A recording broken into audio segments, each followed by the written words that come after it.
pada mata sebelah kanannya setelah sebelumnya dilakukan katarak 6 minggu sebelumnya. Pasien memiliki riwayat operasi katarak pada mata sebelah kanannya pada minggu sebelumnya dan dikatakan setelah operasi pandangannya menjadi buram dan buramnya bahkan lebih buram dibandingkan sebelum dilakukan operasi. Dan saat kontrol ke klinik di rumah sakit tersebut dikatakan oleh dokter bahwa kornea dan dibutuhkan untuk dirujuk ke RSCM secepatnya. Pasien kemudian diberikan siloxan 6 kali dan steroid dipret 4 kali. Pasien ini juga memiliki riwayat untuk mata sebelah kirinya, riwayat operasi katarak pada 6 tahun yang lalu. Pada waktu itu pandangan dikatakan terang, namun seiring waktu sempat buram. Lalu dilakukan laser di RSCM dan dikatakan pandangannya membaik setelah itu. Jadi tidak ada masalah untuk mata sebelah kirinya. Untuk riwayat penyakit sistemik, tidak ada riwayat penyakit sistemik yang signifikan, hipertensi, diabetes, jantung, dan lain-lain di pangkal. Pada pemeriksaan fisik status oftalmologis pada pertama kali kunjungan, didapatkan pada mata kanan, ini visusnya 6/30, tidak terkoreksi dengan pinhole, dengan TIO 14. Dan kita lihat konjungtivanya terdapat injeksi konjungtiva minimal dan pada kornea ini dilihat memang terdapat edema, descemet fold dan juga dapat kita lihat di sini ada membran detach di superior hingga meliputi area pupil. Berikutnya ada video yang direkam di slit lab menunjukkan gambaran detachment yang lebih jelas. Nah, di sini jelas terlihat dari superior hingga menutupi meliputi area pupil. Iris pupilnya bulat sentral, refleks cahaya positif dengan lensa IOL kesannya di sentral dengan segmen posterior baik. Sedangkan untuk mata sebelah kirinya dengan visus 6/15, TiO 12, untuk segmen anterior dan posteriornya dalam batas normal. Lalu dilakukan ASO-CT pada mata sebelah kanan, dapatkan memang betul terdapat edema. Di sini CCT-nya mencapai 843 dan 858 pada potongan vertikal dan gambaran descendant membrane detachment dengan jarak ketinggian diukur sekitar 298 sampai 306 mikrometer. Pasien ini diassess sebagai descendant membrane detachment zona 1 pada mata kanan dan sudut kaki kedua mata. Rencana yang kita lakukan adalah injeksi air bubble pada mata sebelah kanan dan dilanjutkan medikamentos dan total. Pasien kemudian dilakukan air bubble injection dalam anestesi lokal, kemudian diberikan Fex dan Fosama dan juga siloxan untuk obat postoperatif dan pasien diminta untuk menjaga posisi supine dan bed rest. Kemudian pada H+1 dilakukan pemeriksaan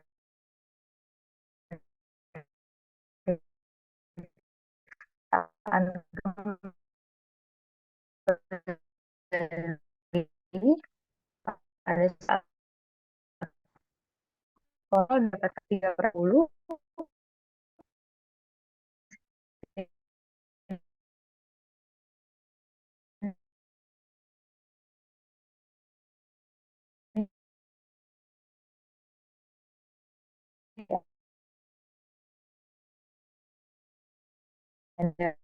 yang mengajak kita pun detachmentnya sudah mengamankan mata kanan H+1 dan sudut kaki kedua mata, obat-obat postoperatif dengan levofloxacin, betamethasone, dan sodium chloride dilanjutkan, dan pasien disarankan melanjutkan posisi semi-polar selama minimal 2 hari, lalu kita follow up visit kembali, kontrol kembali di minggu berikutnya. Di minggu berikutnya, visus sudah mengalami perbaikan menjadi 6/18 dengan TiO 8, dan dapat kita lihat di sini membran desmetnya sudah mulai menempel, tapi memang masih teridentifikasi ada bagian yang detach di bagian yang superior. namun di bagian pupil sendiri sudah tampak jauh perbaikan. Kita lakukan kembali ISO-CT dan pada potongan vertikal didapatkan memang betul ada bagian basement membrane yang di-touch kembali, sehingga kita uh,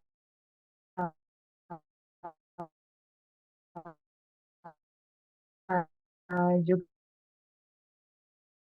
dilakukan drainase pada saat intraoperasinya. Lalu pasien diberikan levotiraxin dan juga pipret.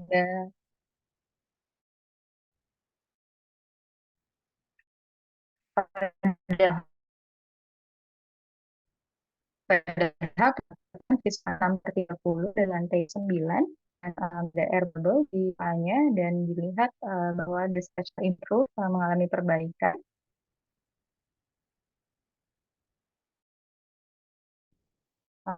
Dan obat ini adalah follow-up visit di minggu ke-3 atau ke-4. Jadi sudah dilakukan BCVA dan didapatkan visusnya mengalami perbaikan signifikan di 6/15 dengan TiO 8 dan dapat kita lihat korneanya di sini sangat bagus, korneanya clear, desmat fold tidak ada, desmat membrane detachment juga tidak ditemukan. Untuk segmen posterior dalam batas normal.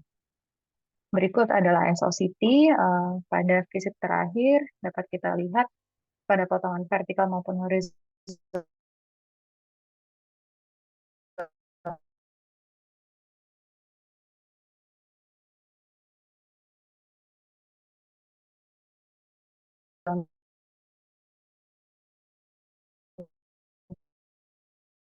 di sini membrane sudah di show ya. Sebagai pengantar desmet itu sendiri peran yang penting dalam proses untuk menjaga hidrasi kornea, endothelial cell differentiation, dan juga menjaga corneal curvature. Dan juga kita tahu apabila terjadi detach atau ruptur dari si desmet membrane ini, maka nanti akan tidak memiliki kemampuan untuk beregenerasi. Nah, ini hanya sebagai pengingat saja zona-zona dari kornea yang nanti akan kita pakai untuk mengklasifikasikan atau mendiagnosis dari desmet membrane detachment, di mana di sini ada zona sentral 1-3 mm diameternya, kemudian ada parasentral dengan diameter 7-8, kemudian ada zona periferal dengan diameter 11 mm, dan terakhir zona limbal. Nah, desmet membrane detachment sendiri merupakan salah satu komplikasi yang kita takuti. Tentu tidak ada komplikasi yang kita harapkan. Ini merupakan komplikasi yang biasanya terjadi setelah operasi intraokular, khususnya operasi katarak, yang ditandai dengan edema yang persisten, yang merupakan tanda utama. Jadi pasien akan datang dengan keluhan buram setelah operasi katarak. Dan nanti dapat kita temukan edemanya biasanya bersesuaian dengan area di mana terjadi detachnya. Nah, secara epidemiologi sendiri, komplikasi ini bisa terjadi sampai 43% dilaporkan, dan memang sering terjadinya pada operasi katarak. Dan jika bisa dibagi untuk ECCE itu insidensinya mencapai 2,5%, dan untuk VECO mencapai 0,5%. Dan sebagian besar DMD biasanya bisa resolve sendiri secara spontan beberapa hari setelah operasi. Namun pada beberapa kasus mungkin tidak resolve sendiri, maka kita perlu melakukan penanganan baik medikamentosa maupun penanganan surgical. Nah, untuk memahami lebih lanjut mengenai DMD, kita perlu mengetahui adanya desmet membrane stromal interface atau DSI, di mana membran desmet itu menempel pada bagian posterior kornea, itu karena adanya interfacial matrix yang letaknya berada di zona transisional. Dan interfacial matrix ini memiliki sifat adesif, di mana dia itu komponennya adalah komponen-komponen seperti glukosaminoglikan, fibronectin, osteonectin, fibrilin, dan lain-lain yang memang fungsinya itu untuk menjaga atau mengadesi desmet dengan stroma kornea bagian posterior. Nah, rupturnya dari desmet membran ini jadi nantinya akan memungkinkan adanya penetrasi dari atus humor masuk ke area tersebut atau yang disebut dengan physiologic cleavage plane yang berada di interfacial matrix tersebut dan akhirnya bisa menyebabkan detachment. Nah, untuk etiopatogenesis sendiri tadi dari etiologinya bisa karena intraocular surgery, namun juga bisa terjadi secara spontan. Untuk kasus yang spontan ini memang agak jarang, namun dia biasanya disebabkan oleh memang sudah ada predisposisi, misalnya penyakit familial, dan bisa terjadi di dua mata, dan juga bisa terjadi pada pasien yang sudah lama operasinya, jadi late onset post-surgical causes di mana penyebabnya karena memang ada abnormalitas pada DSI tadi. Bisa karena terjadi suatu mutasi dari gennya yang sehingga mengganggu protein-protein yang tadi fungsinya sebagai adesi, sehingga adesinya menjadi lemah dan mudah terjadi detachment.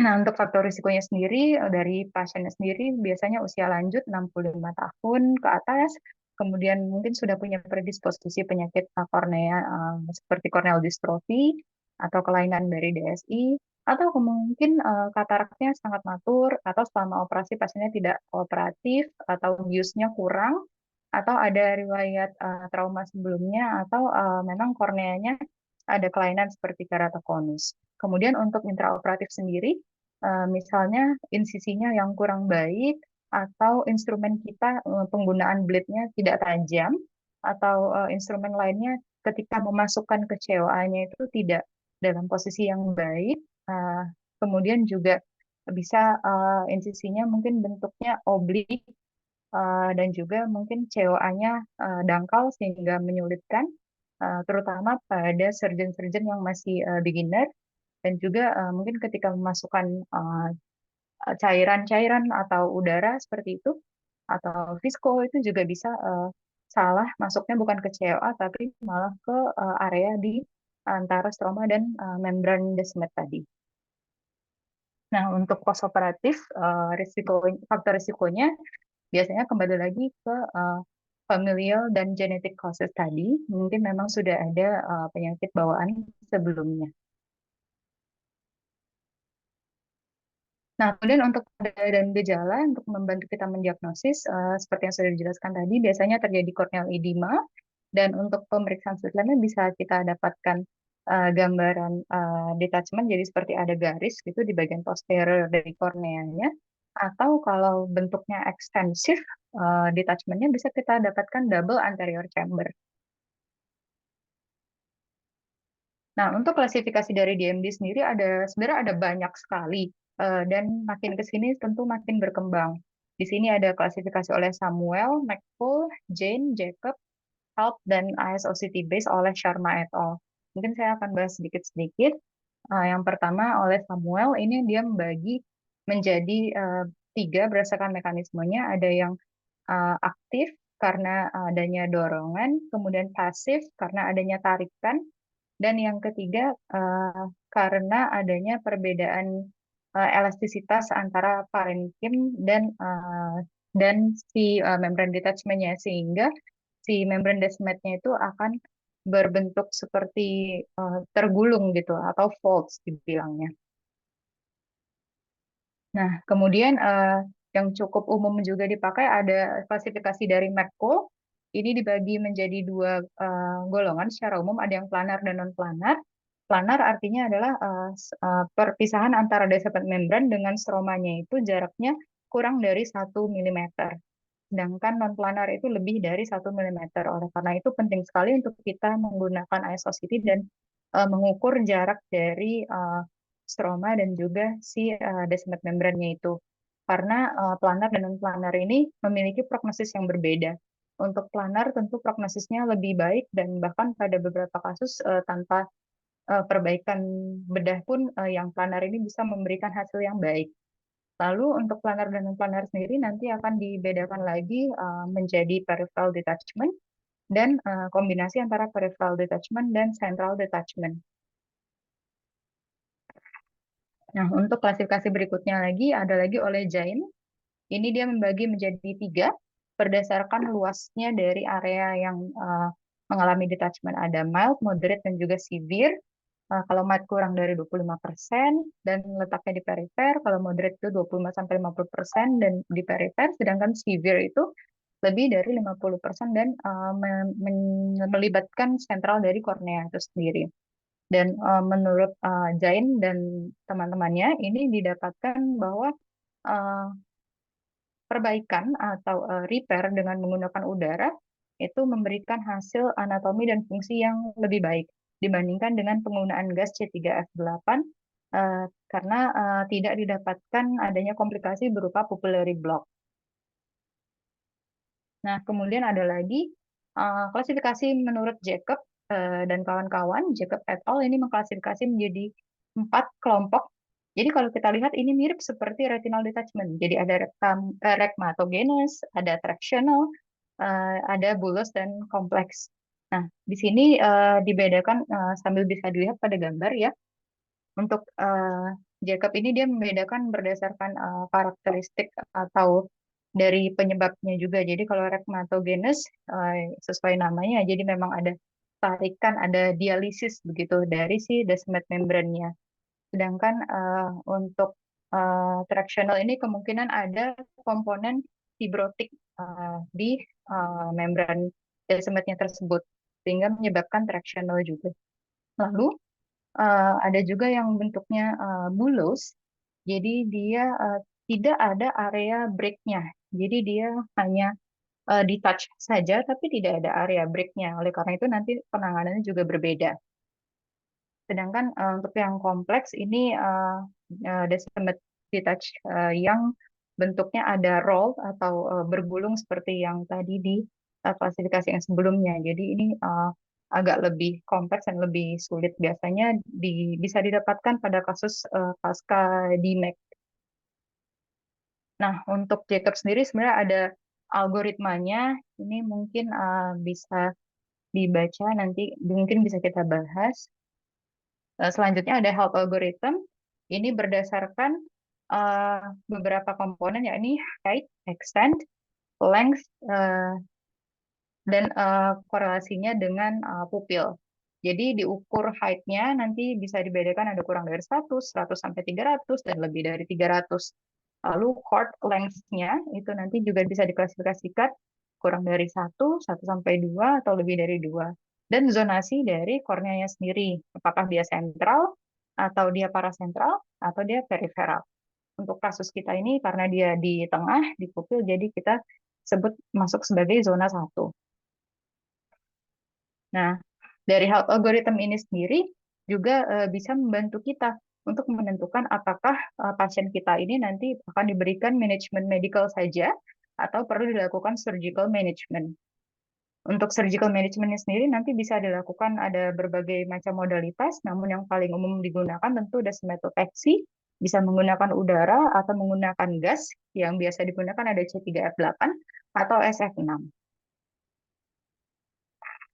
Nah, kita masuk ke manajemennya. Jadi, jika masih dapat kita manage secara konservatif, maka ya kita kerjakan konservatif. Namun jika sudah indikasinya untuk surgical, maka kita sarankan untuk melakukan tindakan secepatnya. Untuk konservatif dapat kita berikan steroid dan juga agen-agen hiperosmotik. Jadi seperti yang sebelumnya pasien didapatkan, dia mendapatkan pipret dan juga siloxan, di mana harapannya bisa membantu mengontrol inflamasinya, mengurangi perkembangan dari descemet membran detachment dan scarnya atau fibrosisnya, dan juga mengurangi dari edemanya. Nah, untuk surgicalnya sendiri, tadi indikasinya bisa kita refer atau mengacu pada klasifikasi yang tadi. Dan untuk jenis-jenis tindakannya ada banyak sekali sebenarnya. Namun untuk gold standarnya tentu desmetopexy. Namun ada modalitas lain seperti mechanical tamponade, superfixation, reposisi secara manual, desmetotomy, interface drainage, dan bahkan keratoplasti. Nah, berikut ini adalah prosedur desmetopexy. Jadi dilakukan parasentesis anterior chamber menggunakan, oh ya ini juga bisa dilakukan debridement dari epitel dulu supaya visualisasi kita jelas. Kita bisa tahu batas-batas detachmentnya itu dari mana sampai mana. Nah, lalu kita buat parasentesis anterior chamber, dibuatnya harus di titik yang berlawanan dengan area yang detach. Jadi pada area yang pasti membrannya itu baik, nah dan beraposisi atau berlawanan, nah kita buat di situ dengan menggunakan jarum 26 atau 30. Baru kemudian kita masukkan gas atau udara sesuai dengan preferensi kita. Lalu nanti ditinggalkan udaranya, air bubble-nya sekitar 50% atau 2/3 boleh. Dan kemudian pasien diedukasi untuk menjaga posisinya supinasi dan bed rest. Selain itu ada juga klasifikasi oleh Sharma et al. Ini dia membagi mirip seperti matkul, mirip sekali. Dan di sini juga dia sudah menjelaskan manajemen apa yang harus kita ambil. Di sini dia menjelaskan semuanya menggunakan gas C3F8, kecuali jika DMD-nya itu hanya di superior dan bentuknya planar, itu dia masih menyarankan menggunakan udara. Namun untuk yang lainnya dia memilih menggunakan gas C3F8. Lalu ada lagi metode mechanical tamponade. Sebenarnya untuk metode ini tidak banyak case reportnya, tapi ada yang mengerjakan. Uh, jadi dia menggunakan sodium hyaluronat. Jadi bukan udara, bukan gas, tapi sodium hyaluronat untuk menjadi tamponade dari si DMD-nya, gitu. Dan biasanya ini bukan untuk first choice, tapi mungkin kalau kasusnya sudah berulang-ulang kali, mungkin baru bisa dicoba untuk tindakan seperti ini. Lalu ada juga yang menggunakan suture fixation, jadi dilakukan penjahitan dengan nilon 10-0. Ini juga bukan untuk pilihan utama, biasanya ini jika sudah luas sekali, dan ini memiliki kekurangan bisa membuat risiko tenting dari si descendant membrannya gitu. Jadi ini memang hanya untuk yang besar dan sudah berulang. Lalu ada juga metode descematotomy. Jadi ini ditujukan untuk kasus DMD yang bentuknya bulus.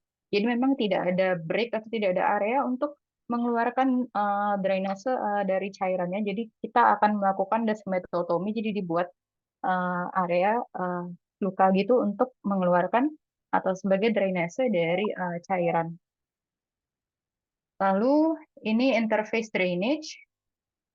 Nah, ini bisa dilakukan dengan kombinasi dengan pneumodesmatopeksi. Jadi tetap diberikan udara atau gas, kemudian juga sambil tetap kita keluarkan cairan dari interface tadi atau dilakukan drainase. Nah, ini merupakan video dari pasien ini sendiri pada tindakan yang kedua. Nah, bisa kita lihat di sini Dr. Farabi mencoba membuat titik untuk bisa mendrainase cairan dari interface.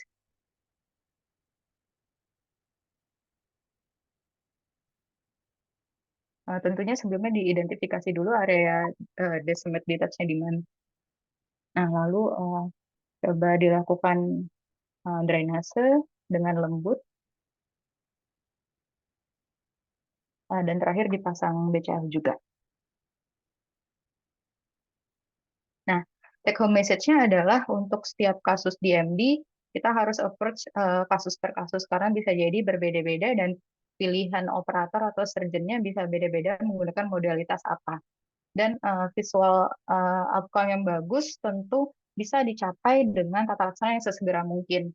Dan mengingat ini sering terjadi sebagai komplikasi, tentu kita sebagai surgeon, terutama beginner surgeon, harus rajin-rajin berlatih untuk mencegah terjadi komplikasi ini.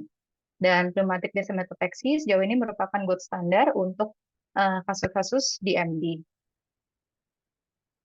Ya, ini referensi yang saya gunakan. Terima kasih. Ya, terima kasih Dr. Sesi atas paparannya yang sangat lengkap. Jadi menurut beberapa klasifikasi tadi, apakah kasus yang dijumpai ini memang sudah masuk indikasi dilakukan operasi? Ya, terima kasih Dokter Farabi. Jadi dari beberapa klasifikasi-klasifikasi tadi, yang cukup update atau yang terakhir munculnya itu adalah help algorithm. Dan menurut klasifikasi ini, tadi kita mungkin bisa lihat lagi dia ini, eh, saya refer ke ISOCT-nya, ISOCT-nya tadi. Nah, eh, ya. Nah, dapat kita lihat memang di sini jelas decimal membrane detachment-nya dan height-nya di sini 298 sampai 306. Dan untuk zonanya sendiri dia di area sentral atau di area pupil. Jadi dia di zona 1. Nah, jadi kalau ikut health algorithm ini, height-nya dia sudah sangat tinggi nih, yang height yang ketiga. Jadi kalau menurut tabel ini, zona 1 dengan height eh, antara 100 sampai 300 atau lebih dari 300, ini memang sudah tepat untuk dilakukan surgical management. Nah, untuk surgical management-nya tadi, seperti yang saya jelaskan, ada banyak sekali modalitasnya. Dan untuk pasien ini, karena dia masih belum ada surgical management sama sekali, tentu pilihan pertama kita adalah melakukan desimetopexy. Pada kasus ini dipilih air bubble lebih dahulu, jadi desimetopexy menggunakan udara. Pada beberapa hari pertama saat kontrol memang tampak baik, namun sayangnya setelah seminggu tampak detachnya muncul lagi, sehingga pada pasien ini kita putuskan untuk lakukan tindakan yang kedua. Kita menggunakan air bubble lagi, namun kita sertai juga dengan drainase dari fluid atau cairan yang di interface dari descemet membrane dan stroma. Ini menurut Ya, baik. Saya buka pertanyaan. Satu dari Presiden, silakan. Selamat pagi, Dokter Farabi. Terima kasih atas kesempatannya. Saya Putra, tahap 2 divisi KBR.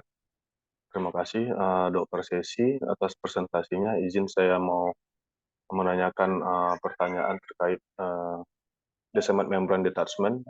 Dari anamnesis dan pemeriksaan fisik, tanda dan gejala utama apa yang perlu kita perhatikan? Selanjutnya, bagaimana teknik pemeriksaan slit lamp-nya? Demikian, Dokter Sesi. Terima kasih. ya, izin menjawab dokter. Terima kasih dokter Putra atas pertanyaannya. Jadi memang penting sekali untuk kita mengidentifikasi dulu sebelum kemudian nanti kita bisa menentukan manajemennya seperti apa. Nah, mengidentifikasinya tadi dari anamnesis, eh, biasanya patok pneumoniknya atau hallmarknya adalah pertama-tama ada edem lebih dahulu. Nah, sebenarnya kalau descendant membrane detachment terjadinya di perifer, dan mungkin sudah ada edema terlokalisasi di situ, mungkin pasien bisa saja tidak mengeluh karena letaknya di perifer. Namun, jika letaknya sudah mulai mendekati visual axis, pasti mengganggu penglihatan, menyebabkan buram, sehingga pasien akan datang dengan keluhan buram dengan riwayat pasca operasi. Untuk tandanya yang dapat kita lihat pada slit lamp seperti ini, jadi di di anterior chambernya di COA-nya kita bisa melihat membran yang tipis, yang translucent ya, eh, dan biasanya bersesuaian dengan area edemnya di mana gitu. Jadi di mana edemnya, di situ mungkin area detachnya. Kalau dia terlokalisasi seperti itu, namun kalau sudah ekstensif ya mungkin jadi luas sekali ya, besar sekali gitu area edemanya dan detachnya juga luas. Nah, kalau luas sekali mungkin dapat ditemukan gambaran double anterior chamber. Jadi seperti ada double gitu ya COA-nya. Nah, kemudian untuk teknik slit lamp-nya sebenarnya kita bisa lihat dari diffuse dulu, mungkin seperti gambar ini nanti kalau latihan di poli untuk teman-teman tahap 2, lihat diffuse dulu, gambarannya korneanya tampak keruh, kemudian kita menggunakan cahaya slit yang narrow, jadi narrow beam. Nanti dilihat pertama-tama tentu kelihatan ada edemnya jadi lebih tebal. Kemudian yang kedua, kalau kita lihat seperti di video tadi pada pemeriksaan pasien ini, eh, ya, nah seperti ini misalnya, seperti ini kan, jadi jelas ya. Menurut saya ini cukup jelas sih. Bisa dilihat ada membran translucent di belakangnya. Namun mungkin pada kasus-kasus tertentu, mungkin jika misalnya edemnya sudah berat sekali atau keruh sekali, tentu kita butuh bantuan dari pemeriksaan penunjang ya, misalnya ISOCT begitu, untuk bisa melihat area detachnya. Jadi untuk pemeriksaannya sebenarnya cukup sederhana dan mudah-mudahan kita bisa mengidentifikasi dari pemeriksaan fisik kita. Kurang lebih begitu, Dokter Putra. Baik, terima kasih Dokter Desi. Berarti memang gejala klinisnya memang sangat ditentukan oleh lokasi di mana terjadi detachment-nya ya. Jadi semakin dekat ke visual axis ya tentu ada keluhan dari penurunan tajam penglihatan. Iya, Terima betul. kasih. Terima Ya, kasih Dokter Desi. ya, semoga menjawab. Ya, baik. Silakan satu lagi dari tahap 3.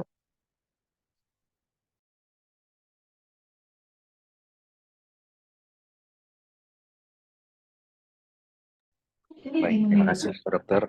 Saya Ferdi, Dok. Ingin bertanya kepada Dokter Sesi, terima kasih presentasinya.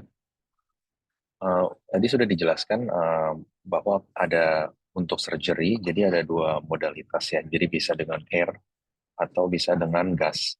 Yang tadi SF6 atau C3F8.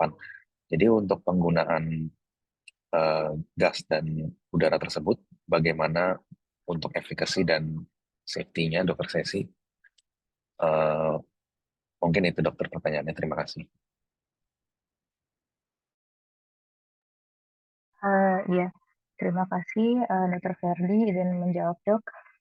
Jadi betul tadi untuk manajemennya desmatotaxi itu kita bisa menggunakan udara, air bubble, atau juga kita bisa menggunakan gas. Untuk gas pilihannya sendiri ada C3F8 atau SF6.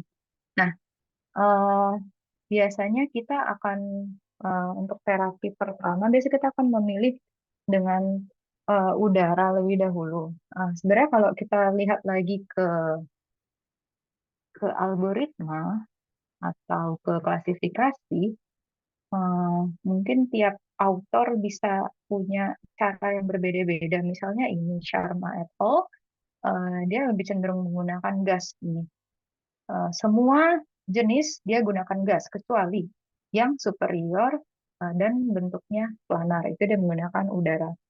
Untuk yang lainnya dia menggunakan gas. Atau misalnya klasifikasi menurut Jacob. Nah, kalau menurut Jacob ini eh, tergantung ke jenisnya juga ya. Dia ada juga bisa menggunakan, misalnya bulus desmet detachment, tadi dia bisa menggunakan desmetotomy untuk pilihan utamanya juga. Nah, mungkin pada kasus ini ya, Dokter Ferdi ya, kalau ada kasus ini, kita bisa menggunakan udara atau gas. Nah, untuk udara dan gas sendiri perbandingannya bagaimana? Jadi dari yang saya baca, untuk udara itu jauh lebih aman sebenarnya. Kalau untuk efikasi pun dengan udara prognosisnya baik secara anatomis dan fungsi. Jadi kita bisa cukup menggunakan udara saja. eh, Nanti diobservasi dengan tentu pasien diminta untuk supine position atau semicolor position. Nanti diobservasi bagaimana penempelannya. Efikasinya sih baik, bisa dari yang saya baca bisa mencapai sekitar 87%. Nah, namun kemudian sisanya yang gagal atau mengalami redetach, maka kita bisa mulai memikirkan modalitas lain, misalnya menggunakan gas itu tadi, bisa SF6 atau C3F8. Namun dari SF6 dan C3F8 dari yang saya baca adalah bisa terjadi komplikasi seperti pupillary block misalnya, sehingga meningkatkan tekanan bola mata dan bisa menjadi glaukoma sekunder pada akhirnya. Nah, tentu ini efek yang kita tidak mau ya sebagai surgeon. Jadi, untuk efikasi dari yang saya baca sih kurang lebih sama antara gas dan udara. Namun untuk lebih safe yang udara dibandingkan yang gas. Meskipun demikian, tentu operator nanti punya preferensi masing-masing. Mungkin setelah tindakan pertama dirasa gagal, mungkin tindakan kedua dia bisa beralih menggunakan gas, misalnya gas SF6. Untuk gas sendiri, saya coba cari antara C3F8 dan SF6 ini apakah ada yang lebih superior.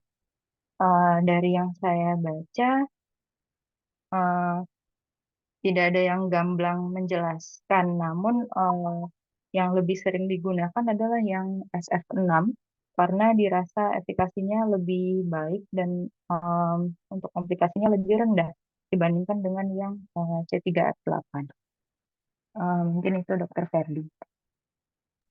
Ya, baik. Terima kasih dokter. Jadi memang bila masih kita bilangnya ini pertama kali dan itu mungkin memang lebih aman dan tidak perlu menyiapkan apapun. Jadi kita pakai udara dulu ya dok ya. Memang nanti kalau misalkan ternyata ada copot lagi atau bagaimana nanti baru dipertimbangkan untuk menggunakan gas. Ya, terima kasih dokter. Iya, betul. Terima kasih Dokter Ferdi. Mohon koreksinya Dokter Farabi. Ya, baik. Ada tambahan dari narasumber, Dr. Siska, Dr. Rio, dan Dr. Eci untuk kasus dan presentasi sesi.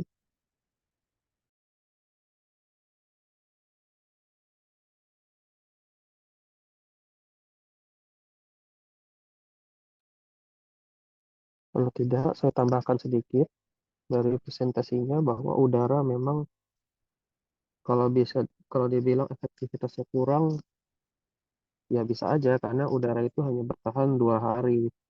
Sementara kalau SF6 itu bisa bertahan sampai 2 minggu, C3F8 bisa bertahan sampai sekitar 3 minggu 1 bulan.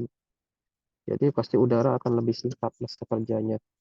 Tetapi di sisi lain dia lebih aman karena tidak kecil untuk menimbulkan komplikasi berupa glaukoma. Ya, sementara gas ekspansi yang lain itu rentan untuk terjadi glaukoma.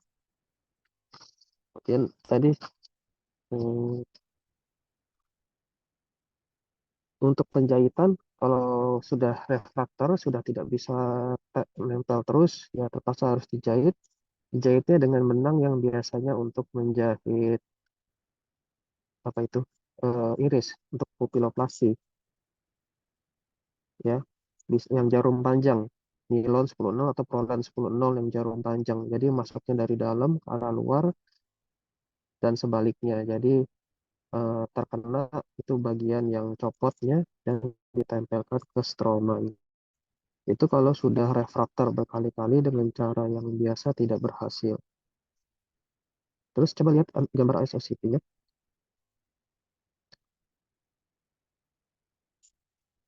Ya, kalau kita konsisten mau menggunakan sistem health untuk diagnosis dan tata laksana, sebaiknya kita juga mengukur. Ini udah diukur ya, 298 ya, tingginya. Iya, betul. Iya, Iya. tapi itunya lengthnya nggak diukur nih, panjang baunya, panjang busurnya kan harusnya bisa ditarik garis dari sisi yang nempel ini. Oh iya dokter, Panjang ini garis belum diukur busurnya, panjang iya ini ya itu. dok. Mm-mm. Coba ditunjuk. Ini dari ujung sini ke ujung sini ya dok. Iya, Lengthnya. itu kan bisa diukur.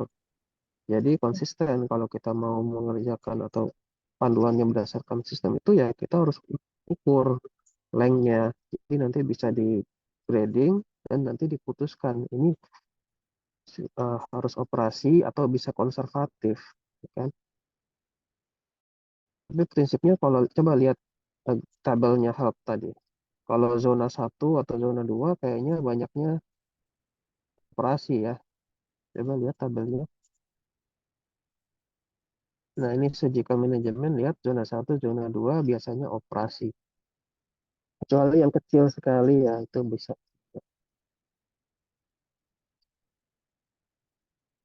Oke, Iya, ya baik cukup dokter. baik. Terima kasih. Selanjutnya presentasi kedua, silakan.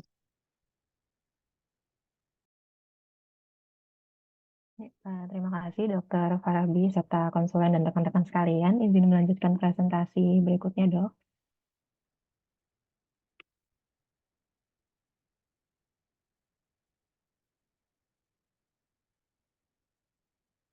Apakah slide saya sudah terlihat, dokter? Iya, sudah. Ya, baik, terima kasih untuk kesempatannya. Selamat pagi, Dr. Farabi, Dr. Siska, Dr. Rio, Dr. Jessica, beserta dengan rekan-rekan sekalian dan juga Dr. Fellow. Pada pagi hari ini saya akan melanjutkan presentasi yang berjudul Kista Kornea, bagaimana untuk mengevaluasi serta manajemennya. Ya, jadi ini pasiennya adalah seorang anak-anak perempuan umur 13 tahun yang datang dengan keluhan utama timbul putih-putih pada bagian mata kanannya itu sejak 11 tahun yang lalu, atau tepatnya sejak pasien ini berusia 2 tahun. Jadi pada saat pasien berusia 2 tahun, orang tua mengatakan bahwa tampak ada putih-putih di mata kanannya, di mana sebelum timbul putih-putih itu, anaknya sempat bercerita bahwa sempat ada kemasukan pasir di mata kanannya saat bermain. Ada riwayat mengucek mata, kemudian sempat matanya saat itu menjadi merah dan rasa tidak nyaman, namun tidak ada keluhan belekan atau berair. Kemudian pasien kemudian dibawa ke rumah sakit untuk mendapatkan treatment, diberikan obat tetes, namun saat itu keluarga tidak ingat nama obat tetesnya. Tidak ada riwayat penggunaan obat tetes dengan air daun sirih ataupun air bunga telang ataupun urin. Kemudian dikarenakan putih-putih pada mata ini dirasakan semakin lama semakin tebal dan meluas, dan juga pandangan dirasakan semakin memburam, orang tua akhirnya membawa kembali pasien berobat pada hari ini, pada saat itu. Tidak ada riwayat alergi ataupun asma sebelumnya, riwayat penyakit sistemik juga tidak ada, riwayat operasi mata sebelumnya tidak ada, dan riwayat pemakaian kacamata juga tidak ada. Jadi ini saat pertama kali datang ke kita, dengan mata kanan pasien ini visusnya 3/60 dengan pinhole bisa maju sampai 6/60 dengan segmen anterior palpebra dan konjungtivanya tenang, tekanannya juga masih dalam batas normal. Namun di kornea kita bisa lihat tampak ada kekeruhan di bagian sentral kornea dengan ukuran sekitar 4,5 kali 5,7 mm, dan kedalamannya ini diperkirakan lebih dari 2/3 stroma, membentuk suatu kantong yang berisi suatu deposit keputihan dengan RT levelnya positif, kemudian staining-nya negatif, dan tidak ditemukan adanya neovaskularisasi. Dengan CLA-nya dalam, tanpa sel ataupun flare, tidak ada keterlibatan iris ke bagian kantong di kornea ini. Kemudian iris pupil juga masih bulat, sentral, dengan lensa juga masih jernih, kapsulnya juga tadi masih intak, dan segmen posteriornya setelah didilatasi masih terlihat papil bulat, batas tegas dengan Kaplan rasio dalam batas normal. Namun untuk bagian perifernya masih sulit dinilai. Dan untuk VLOA-nya dalam batas normal dengan visus 6/6. Kemudian untuk lebih lanjut memastikan kita melakukan pemeriksaan ASOCT, dan dari pemeriksaan ini ditemukan bahwa terdapat kista yang dia ternyata cukup meluas sampai ke bagian mendekati bagian descemet membran. Kalau kita lihat di sini pada bagian epitel, kemudian pada bagian lapisan stroma itu tampak normal. Sehingga pada saat pertemuan pertama kita mendiagnosis pasien ini dengan suspected kista kornea pada mata kanan, dan kita merencanakan pasiennya untuk dilakukan irigasi serta aspirasi kista kornea dalam anestesi umum, dan kita melakukan pemeriksaan kultur. Ini pada saat dilakukan operasi, jadi pasien dalam bios umum saat itu, kemudian setelah dilakukan asepsis antisepsis dan dilakukan eye drap, ini kita membuat insisi terlebih dahulu ke bagian kantong tersebut. Kemudian setelah insisi ini dibuat, kita melakukan aspirasi cairan dalam kista tersebut. Kemudian kita ambil cairannya untuk kita periksa nanti di patologi.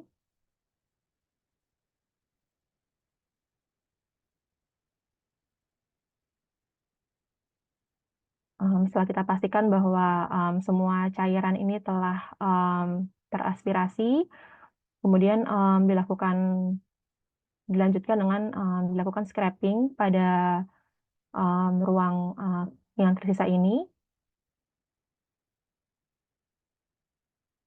dilakukan scraping dan sampelnya pun juga dikirim ke bagian patologi untuk diperiksakan.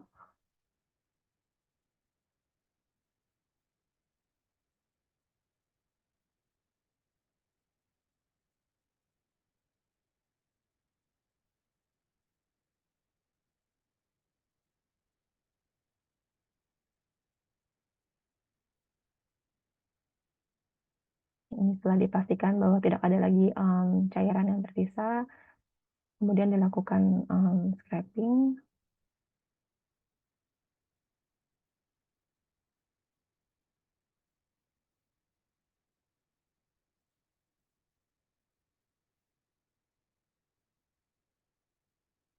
Kemudian setelah diambil jaringan dari scraping tadi, operasi ditutup dengan dilakukan jahitan pada main incision, kemudian juga dilakukan penjahitan pada area limbus di arah jam 2 dengan menggunakan nilon sucur 10-0.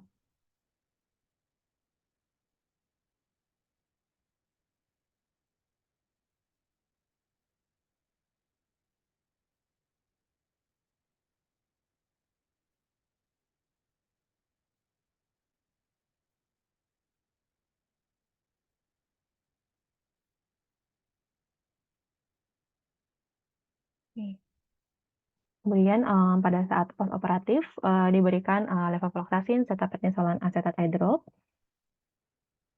Dan saat follow up di hari pertamanya, visus masih sama dengan pinhole 6/60 dengan tekanan juga masih dalam batas normal, dan pada kornea ini tampak ada kekeruhan di bagian sentral dengan diameter sekitar 5 mm dengan ada mulai tampak superficial neovaskularisasi dan stainingnya negatif. Untuk segmen posterior masih sama dengan sebelumnya. Dan kami melakukan pemeriksaan ISOCT pada saat hari pertama. Ini ditemukan bahwa kistanya memang sudah tidak ada dan sudah ditemukan adanya penebalan pada bagian descendant membrannya. Kemudian pasien diakses dengan post irrigation dan aspirasi dari kista kornea H+1 pada mata kanan. Setelah dilakukan ISOCT, kita tetap lanjutkan obat-obatan levofloxacin eye drop dan prednisolon asetat, dan kita masih menunggu hasil dari histopatologi tadi. Kemudian pasien juga kita lakukan follow up kembali pada H+1 minggu. Ini juga ditemukan masih kondisinya sama, tampak adanya penebalan pada bagian posterior dari stroma sampai ke bagian descendant membran, namun tidak ditemukan lagi adanya ruangan atau kista formation. Dan pada H+3 minggu juga kondisinya masih sama. Dan setelah di-follow up kembali 3 minggu kemudian, tampak hasil dari histopatologinya menunjukkan bahwa tampak banyaknya sel-sel epithelial squamosa dengan cellular debris dan sangat sedikit leukosit. Tidak ditemukan adanya sel-sel yang mengarah ke tumor ataupun keganasan. Jadi sebenarnya tentang kasus kista kornea ini sendiri merupakan kasus yang cukup untuk secara klinis kita cukup jarang menemukan lesi tersebut. Di mana dari beberapa jurnal yang saya dapatkan ini pertama kali dideskripsikan tanda ini pada tahun 1853 oleh Appiah, dan dari beberapa case report itu ditemukan bahwa pada tahun 1971 terdapat 30 kasus dengan lesi kista kornea. Kemudian pada tahun 2001 juga ada case report yang menemukan jumlah total sekitar 16 kasus, di mana beberapa studi ini menunjukkan bahwa faktor utama dari terjadinya si kista kornea ini, 50% sebagian besar memang disebabkan karena adanya trauma, baik itu micro injury sekalipun juga masuk, atau karena congenital atau developmental causes. Dan kista kornea ini dari beberapa jurnal juga dia banyak melibatkan baik itu dari usia dari lahir maupun sampai dewasa, walaupun memang banyak terjadi pada anak-anak. Untuk pasien-pasien bayi ataupun anak-anak, ini biasa penyebab atau risk factor-nya itu lebih ke arah developmental causes tadi.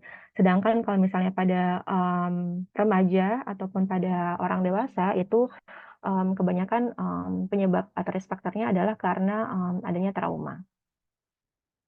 Jadi sebenarnya bagaimana bisa terjadi kista kornea ini? Jadi pertama kali jurnal ini ada, itu sempat dihipotesiskan bahwa patogenesisnya itu adalah karena terjadinya suatu ekstensi dari ruang anterior chamber saat awal pembentukan, atau adanya outgrowth dari pembentukan dari kanal sclam. Namun seiring dengan berjalannya waktu dan juga beberapa penelitian, hipotesis yang terbaru dan terupdate saat ini adalah dicurigai karena adanya displacement dari si sel-sel epitelial ke bagian kornea. Jadi awalnya karena tadi sebagian besar faktor risikonya itu adalah karena trauma, termasuk itu minor injury sekalipun. Jadi khususnya jika terjadi trauma di area limbus, maka itu bisa memperkenalkan si sel-sel epitelial limbus tadi itu masuk ke dalam stroma gitu. Jadi si sel-sel epitelial ini nanti dia akan berproliferasi dan akan membentuk suatu cleavage plane di bagian stroma tersebut, dan lama-kelamaan nanti dia akan berekspansi dan akan membentuk suatu kista. Beberapa literatur juga mengatakan bahwa insiden dari kista kornea ini dapat terjadi setelah beberapa tindakan operasi seperti katarak ataupun keratoplasti ataupun operasi strabismus dengan patogenesis yang terbaru tadi.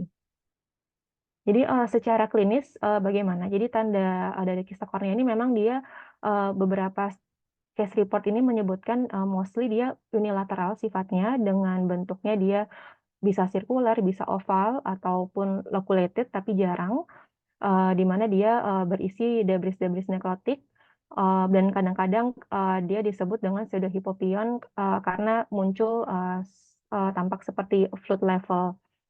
Dan penting diketahui juga bahwa tidak ada tanda-tanda inflamasi pada okular, dan biasa dia juga seiring berjalannya waktu ukurannya dia bisa membesar.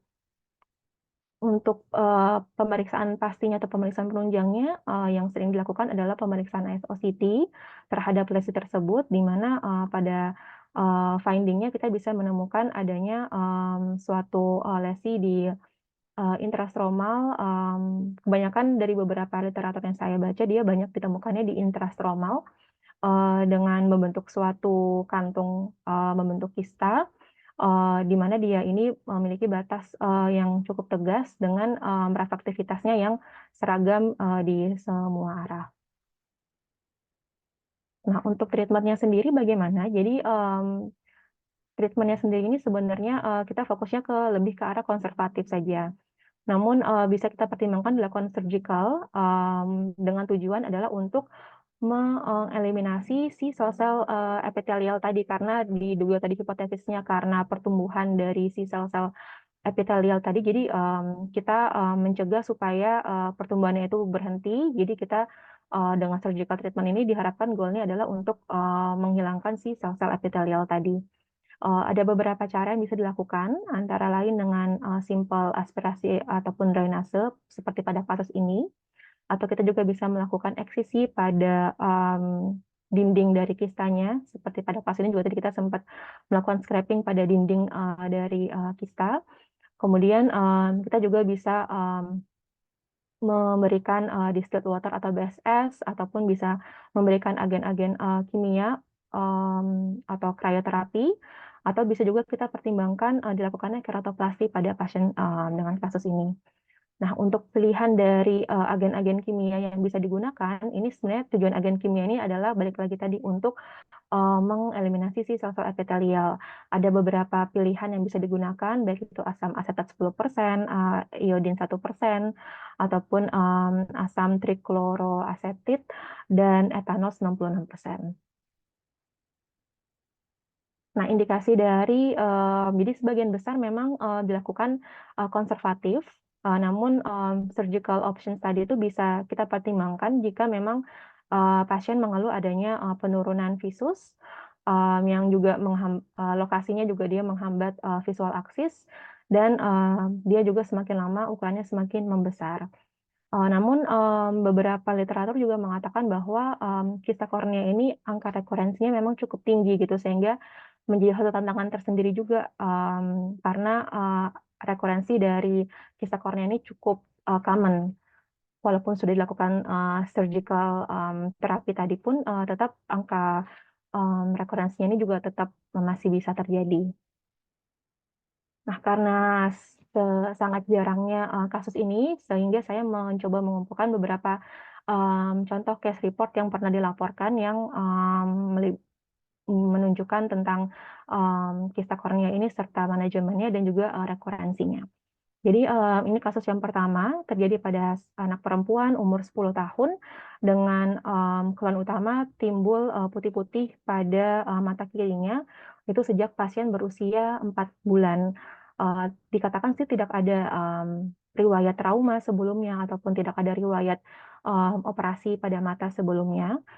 Sehingga pasien pun menjalankan operasi pertama, yaitu pilihan waktu itu dikerjakannya adalah drainase, debridement, dan kuretase.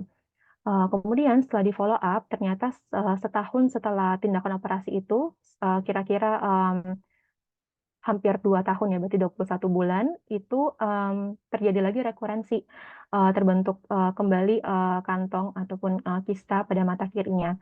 Sehingga pasien direncanakan dilakukan operasi yang kedua, yaitu simple drainase kembali. Namun setelah di follow up kembali, hiatus selama 2 tahun, ditemukan bahwa kista ini kembali muncul dan semakin lama semakin membesar, sehingga tampak seperti pada gambar C dia pembesaran dari si kistanya itu dia sampai mendekati dari membran Descemet tersebut. Sehingga dokter pun ataupun peneliti akhirnya merencanakan untuk melakukan tindakan operasi yang ketiga kalinya, yaitu direncanakan untuk dilakukannya lamellar keratoplasti. Namun saat intraoperatif ditemukan bahwa adanya perforasi yang cukup luas sampai ke posterior dari posterior lamella, sehingga tindakan lamellar keratoplasti ini diganti menjadi PKP. Dan selama follow up yang dilakukan sampai 20 bulan setelah dilakukannya PKP ini tidak ditemukan adanya rekurensi pada pasien. Dan ini adalah case report lainnya sama pada anak-anak juga berusia 10 tahun, di mana ini dia sama sekali tidak ada penurunan visus, namun karena memang putih-putihnya ini tampak lumayan luas, sehingga baik dari pasien dan juga orang tua ini meminta untuk dilakukannya tindakan surgery. Jadi kalau kita lihat pada gambar A, ini ketika pasien dalam posisi berdiri A dan B, itu tampak membentuk di dalam kantong itu suatu airfoot level. Sedangkan pada saat dia dalam posisi supine ataupun terlentang, si cairannya ini dia menyebar secara merata. Kemudian pada kasus ini dilakukan treatment yaitu berupa drainase dengan menggunakan irigasi pakai BSS, dan kemudian akhirnya dilakukan ditutup dengan sucur dari insisinya dengan nilon 10-0. Dan saat di follow up sekitar 6 bulan itu tidak ditemukan adanya rekurensi dari kista ini. Kemudian ini kalau tadi pada anak-anak, ini juga saya menemukan kasus yang terjadi pada dewasa muda, yaitu berusia 23 tahun, dengan pasien ini ada riwayat trauma sebelumnya pada mata kanannya, itu sekitar 9 tahun sebelumnya, di mana dia terkena serpihan dari besi. Dan waktu itu juga memang vitusnya menurun. Dan pada saat dilakukan pemeriksaan slit lamp dan juga pemeriksaan SOCT pada gambar C ini, kita dapat melihat bahwa ditemukan kista yang dia terlokalisir pada area posterior stroma dan hampir mendekati bagian lapisan descemet membran juga. Pada kasus ini, pasien ditata laksana dengan dilakukan simple drainase juga. Kemudian dilakukan setelah dilakukan itu ditutup dengan suturing juga menggunakan nilon 10-0 dan di follow up sekitar 3 bulan ke depan itu tidak ditemukan adanya rekurensi dari si kista kornea. Ini juga pada laki-laki 32 tahun, kasusnya sama, ini pasien untuk yang dewasa muda ini lebih kebanyakan ada riwayat trauma sebelumnya, kemudian membentuk suatu kista pada, kalau kita lihat di ISOCT juga ini pada bagian posterior dari stromanya, kemudian setelah dilakukan drainase, simple drainase, kemudian di follow up, ini ditemukan tidak ada rekurensi pada sekitar 1 tahun follow up. Nah, ini kasus terakhir. Kasus ini cukup unik karena ini kasus anak-anak 5 tahun, di mana ini dia tidak dilakukan tindakan apa-apa. Jadi pada saat pertama kali datang, ini anaknya dengan keluhan kista pada mata sebelah kirinya, yang timbul sejak pasien itu berumur 3 tahun. Nah, kemudian saat di follow up, dilakukan observasi, ternyata sekitar 3 tahun itu si kistanya ini dia menurun secara spontan, secara mandiri, tanpa dilakukan drainase ataupun tindakan operasi apapun. Namun setelah di follow up kembali 3 tahun berikutnya, si kista ini kembali muncul dan ternyata dia lebih luas dibandingkan kali pertama pasien datang ke klinik saat itu. Dan akhirnya pasien dipertimbangkan untuk dilakukan drainase serta dilakukan penambahan obat-obatan agen kimia, namun saat itu orang tuanya tidak bersedia sehingga akhirnya pasien hanya diobservasi. Namun kalau misalnya kita lihat hal yang unik di sini adalah lesinya ini dia tidak ada bagian yang terhubung ke area limbal, sehingga dipikirkan dari case report yang kelima ini bahwa kemungkinan dia bisa mengalami regresi secara spontan itu dikarenakan keterkaitannya dengan area limbal itu cukup sedikit, sehingga dipikirkan dia bisa regresi secara spontan dalam observasi. Nah, ini adalah beberapa summary dari beberapa kasus yang ditemukan, memang cukup jarang dari tahun 1971 sampai 2020 terakhir, dengan angka rekurensi yang cukup bervariasi, dan jadi sampai saat ini sebenarnya untuk treatment yang paling pasti ataupun gold standarnya juga sebenarnya masih belum ada. Jadi sebagai konklusi, kista kornea ini juga bisa terjadi secara kongenital maupun sebagai sequel dari trauma kornea. Dan pemeriksaan penunjang yaitu SOCT itu digunakan untuk mengkonfirm kembali diagnosis dari kista kornea ini. Dan beberapa pasien mungkin bisa memerlukan beberapa kali intervensi sampai dia benar-benar sembuh dan tidak terjadinya rekurensi. Namun tetap follow up secara long term itu perlu dilakukan untuk meminimalisir ataupun mengevaluasi terjadinya angka rekurensi tadi. Ya, berikut referensi yang saya gunakan. Terima kasih atas perhatiannya. Ya, terima kasih ya, Dr. Tania ya. Kasusnya jarang ya, dan bisa disajikan dikumpulkan ternyata literaturnya dengan sangat baik oleh Dr. Tania sehingga menjadi jelas semua tentang patologi dan patogenesis dan terapinya. Saya mau tanya satu, ini kenapa harus di PA ya? Ada diagnosis saya dari kista kornea ini. Ya, Dokter Farabi, mohon maaf agak kurang jelas, Dokter, pertanyaannya. Iya, apakah patologi anatominya harus ada kasus ini? untuk menyingkirkan diagnosis apakah ada DD lain? Iya dok. Jadi sebenarnya sempat terpikirkan diagnosis banding setelah saya baca-baca memang beberapa diagnosis banding yang terpikirkan itu bisa saja keloid kornea ataupun biasa mungkin yang sering ditemukan adalah corneal dermoid. Sehingga ketika kita melakukan pemeriksaan patologi ini kita sebenarnya mau mengetahui sel-sel pada deposit itu sebenarnya dia mengandung apa? Apakah memang dia ada suatu sel-sel lain. Kalau misalnya pada bagian corneal dermoid kan kita nggak hanya kita bisa menemukan berbagai macam jenis sel pada corneal dermoid ini. Namun kalau misalnya pada kasus ini kan kita hanya menemukan tadi ternyata dia hanya debris dan sedikit leukosit saja, tidak ada tanda-tanda inflamasi juga, sehingga bisa menyingkirkan kemungkinan ke arah kelainan onkologi tadi dokter. Itu yang makanya dilakukan pemeriksaan histopatologi pada kasus ini. Oke, baik.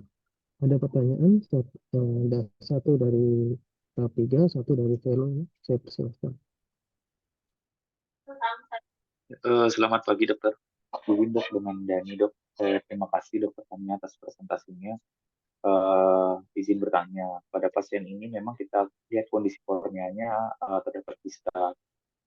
Apakah dokter Fania sempat mencari tahu mengenai indikasi tindakan keratoplasti pada pasien-pasien dengan kondisi klinis seperti ini? Yang bisa dijelaskan lebih lanjut.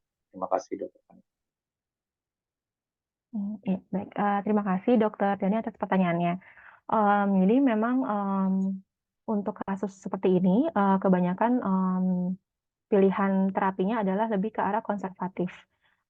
Konservatif dalam arti ya kita observasi aja selama itu tadi pertama tidak mengganggu visual aksis pasien, pasien tidak ada keluhan penurunan visus, kita bisa lakukan observasi saja tanpa perlu adanya tindakan surgical.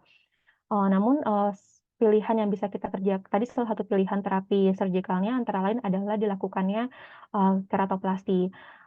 Kalau dari yang beberapa case report ataupun literatur yang saya baca sebenarnya si keratoplasti ini dapat dipertimbangkan jika pada kasus-kasus yang advance seperti misalnya pada kasus ini yang saya tampilkan di sini case report yang pertama pada pasien yang dia mengalami rekurensi beberapa kali.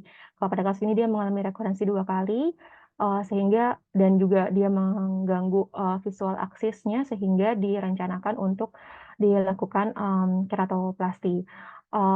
Beberapa pilihan sebenarnya ada literatur yang mengatakan mereka mempertimbangkan dilakukan keratoplasti seperti DALK dibandingkan dengan PKP dengan harapan dengan DALK ini dia bisa lebih baik untuk kita lebih less invasif dan juga komplikasinya mungkin tidak separah yang PKP. Itu juga bisa dipertimbangkan DALK. Namun pada kasus report yang ditunjukkan di sini, memang awalnya juga direncanakan ini lamellar keratoplasti dibandingkan PKP. Namun karena saat intraoperatif ditemukan adanya perforasi pada bagian lamella posterior sehingga diubah ke PKP. Tapi beberapa kasus kita bisa mempertimbangkan PKP jika memang terjadi rekurensi berulang dan mengganggu visual aksis dokter. Dan begitu yang saya baca dari literatur. Mungkin ada masukan atau tambahan dok.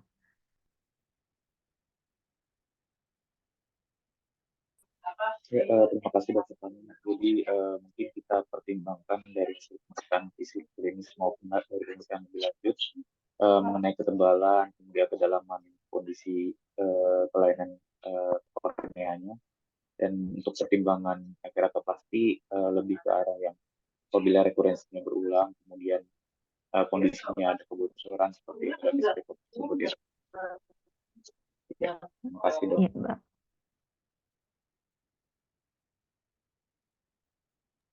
Ya, silakan. Satu pertanyaan dari Velo. Iya. Oh, ya, dokter, saya Harumi, dok. Izin bertanya, pertanyaannya untuk kita pada kondisi kasus kita untuk mencegahnya ya, dokter Fani. Terima kasih, dok. Benar. Iya. Ya, sudah terdengar Dokter Harumi. Terima kasih atas pertanyaannya. Ya, jadi tadi memang challenge ataupun tantangan yang ditemukan dari treatment menata laksana si kista kornea ini adalah rekurensinya itu yang kita tidak tahu kapan bisa terjadinya. Namun beberapa kasus ataupun beberapa literatur memang mengatakan angka kejadiannya memang cukup sering. Walaupun dia sudah dilakukan tata laksana terapi sekalipun, dia tetap bisa terjadi rekurensi. Pasien yang dengan PKP pun itu ada literatur yang mengatakan ada angka rekurensi juga pada pasien-pasien yang mengalami PKP. Setelah saya baca lebih lanjut juga, bagaimana caranya kita mengurangi kejadian rekurensi ini. Mungkin salah satu pilihan atau pertimbangan yang bisa kita pikirkan adalah dilakukannya eksisi dari dinding kistanya dan disertai juga dengan pemberian dari agen-agen kimia untuk tujuan utamanya adalah untuk mengeliminasi si sel-sel epitelial ini. Jadi dipikirkan kemungkinan terjadinya rekurensi ini karena masih ada sisa-sisa dari si sel-sel epitelial yang mungkin masih menempel pada dinding kista, sehingga memang tadi selain kita lakukan insisi dan drainase yang secara simple, kita harus pikirkan juga mungkin kita mengerjakan eksisi dari dari dinding kista itu sendiri, dan bisa kita pertimbangkan untuk pemberian agen-agen kimia untuk menghancurkan si sel-sel epitelial tadi. Atau semisalnya mungkin dari beberapa literatur juga sempat mempertimbangkan risk and benefit-nya pemilihan agen kimia ini, karena takutnya kan pemberian agen kimia ini bisa merusak jaringan di sekitar kornea, sehingga mungkin pertimbangan yang bisa pilihan yang bisa kita berikan adalah dengan melakukan pemberian BSS yang cukup masif juga untuk memastikan si sel-sel epitelialnya itu sudah tidak ada lagi yang tersisa di dinding di kantong area kista tersebut, Dok. Mungkin seperti itu, Dokter Harun. Ya, baik. Terima kasih, Dokter Hani. Ya, terima kasih. Kalau dilihat dari kasus-kasus di literatur yang mengalami rekurensi, itu dia pakai alkohol nggak atau pakai zat untuk mematikan sel epitelialnya tidak? Oh iya, Dok. Ada Jadi keterangannya nggak? kalau dari yang literatur yang saya baca sebenarnya ada beberapa kasus yang jadi dia follow up, cut off point dari follow up-nya ini tidak menentu, Dok. Jadi ada yang dia follow up-nya hanya sampai 6 bulan, ada yang sampai setahun, ada yang lebih, sehingga kalau misalnya kita mau membandingkan secara objektif, mungkin masih banyak bias yang ditemui dari beberapa literatur. Ada beberapa pemakaian yaitu lebih banyak sih menggunakan alkohol, Dok, etanol 96%. Dengan pemberiannya itu diinfokan sekitar 1 menit diberikan, kemudian diberikan etanol 96% selama 1 menit, didiamkan lalu dibilas dengan BSS. Itu diperkirakan selama setahun dikatakan bahwa tidak ada angka rekurensi. Namun kita tidak tahu bagaimana dengan tahun kedua maupun tahun ketiga karena di literatur tersebut tidak disebutkan follow up sampai lebih dari setahun. Seperti itu, Dok.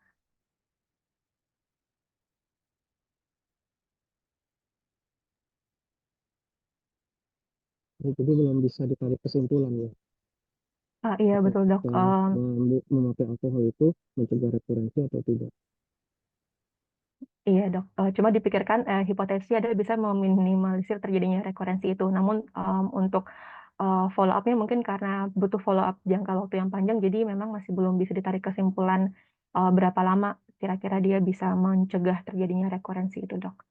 Tapi beberapa literatur yang saya baca biasa menggunakan agen kimianya tadi yang alkohol 96% karena ketika di follow up selama setahun tidak ada angka rekurensi dari literatur, Dok.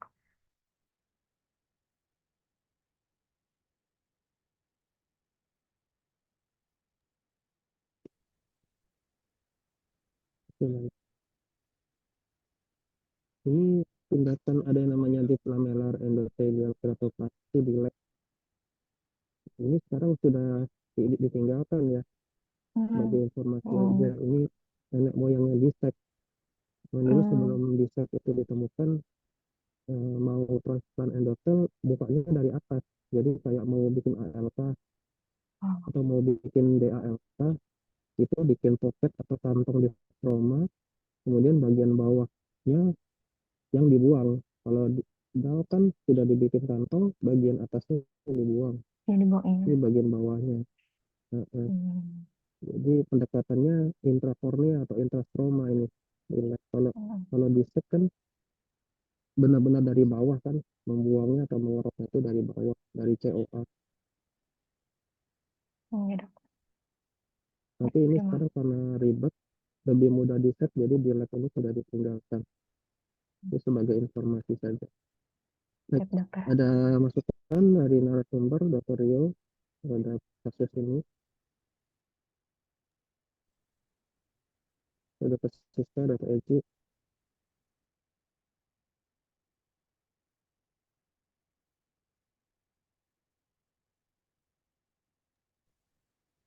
bisa lihat ASOCT-nya Oh, pada iya, Dok. pasien.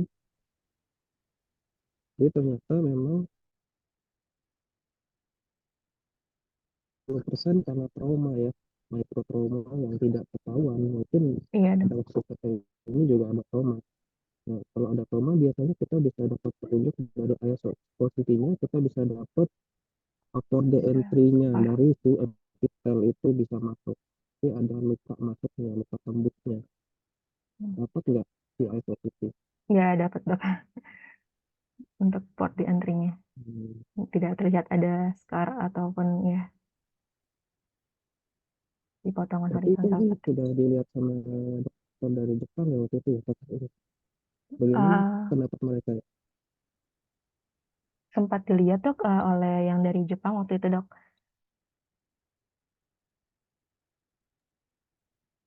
Mereka bilang apa ya? Lupa saya. Setahu saya mereka menginfokan untuk semisalnya ini pasiennya tujuannya untuk ke visual improvement, mungkin bisa dipertimbangkan untuk pemberian lensa kontak, Dokter. Untuk terapi surgery-nya sih mereka tidak menyarankan, Dok, waktu itu. Oke, baik. Karena visusnya masih lumayan ya ini. Setelah Visusnya operasi. masih sama sih, Dok. Jadi sebelum dan setelah operasi visusnya masih sama 3/60 dengan pinhole 6/60, Dok. Ya, baik. Oke, jadi untuk kista ini sebenarnya mirip-mirip ya. Kista ini kan adalah sel epitel yang tidak pada tempatnya. Nah, sehingga dia mengeluarkan metabolisme sisa berupa cairan yang mengendap dalam ruangan yang tidak seharusnya itu. Nah, di mata kista itu bisa macam-macam. Ada di iris, kista iris, di konjungtiva, kista konjungtiva, di kornea, kista kornea. Bisa lagi di badan silier, jadi kista badan silier, atau kista koroid ya.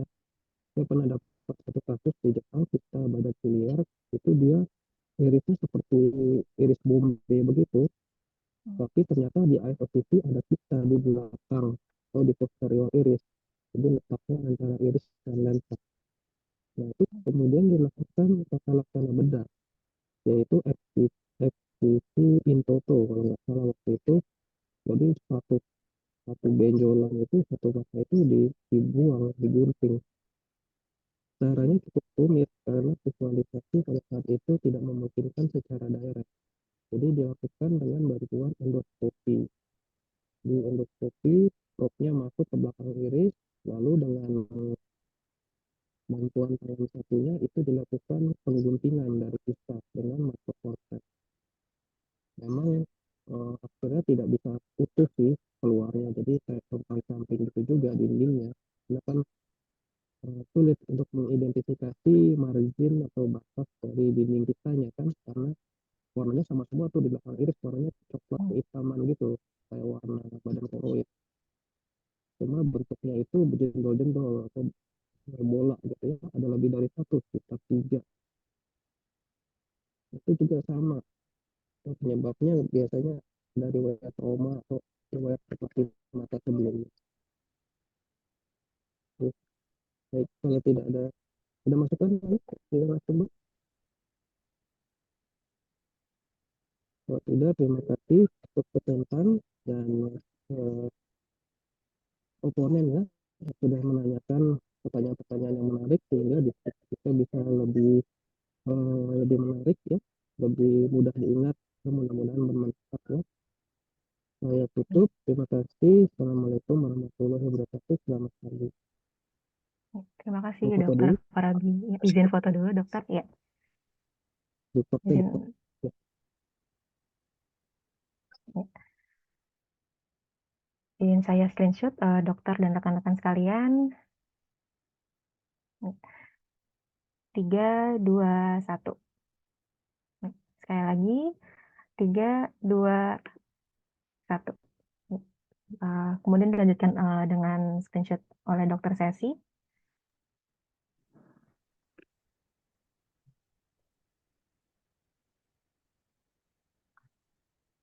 Oke,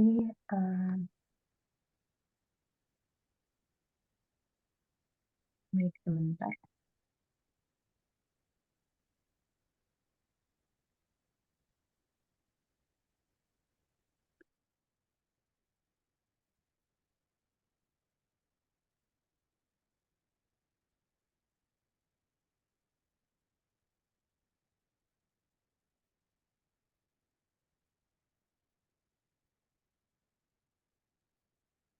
Oke, izin untuk dilakukan screenshot.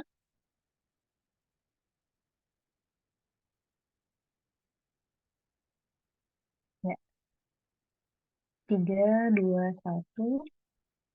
Sekali lagi. 3, 2, 1. Baik, sudah selesai. Ya, terima kasih. Nanti tolong rekamannya di posting di YouTube ya, bisa. Ya, kita kalau lupa nanti ada